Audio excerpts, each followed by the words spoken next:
একটা মহিলা ধর্ষণ মামলা আমাকে দিতে পারে? এইটাও সম্ভব? হায়রে লাইলা, মামুন এবং লাইলা তাদের অত্যাচারে আমরা জর্জরিত হইয়া ভাবছিলাম যে এই ইতিহাসটা ওইখানেই শেষ হবে, কিন্তু আমাদের লাইলা আপা নতুন আর একজন মজনু জুটাইছে। হ্যালো ভাই বাবিরা, this Rajib, welcome to another brand new video. আজকের ঘটনা কি? তো আমি এখন কথা বলবো আমাদের লাইলা আফারে নিয়ে। এই সময় কম, শুরু করো।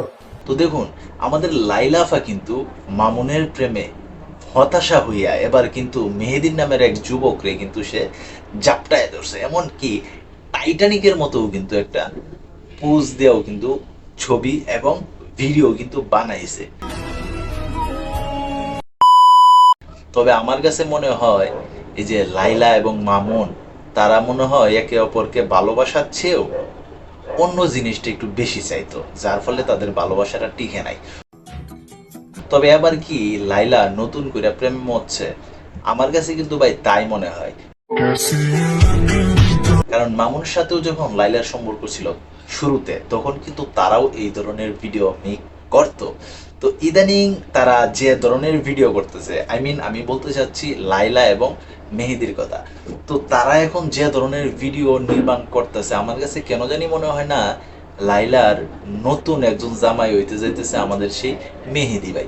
তবে বেচারার জন্য আফসোস, আল্লাহ না করুক তারেও যদি মামুনের মতো অবস্থা কইরা দেয়, বেচারা বিয়ার আগে যদি সবকিছু কাজ যদি শেষ করে ফেলায়, তাহলে তো আমাদের এই মেহেদি ভাইও মনে হয় পালানোর একটা সম্ভাবনা আছে। ওইটা তো আগে বলি না, তার লাইফটা সুন্দর হোক।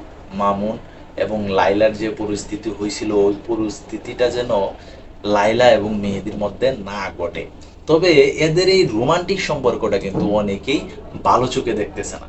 যেমন কিনা আমি দেখুন না, আপনাদেরকে ভিডিওর মাধ্যমে জানাইতেছি তাদের কার্যকলাপ। তো অনেকেই বলতেছে যে মামুনের মতো সেও নাকি খাওয়া দাওয়া শেষ করার পরে পাখি উড়াল দিয়ে চলে যাইব। তো তোমরা যারা এতক্ষণ কষ্ট করে ভিডিওটা দেখছো, তোমাদের কাছে কি মনে হয় লাইলারে সাইরা কি আবার সেই মেহেদি ভাই আবার উড়াল দিবে?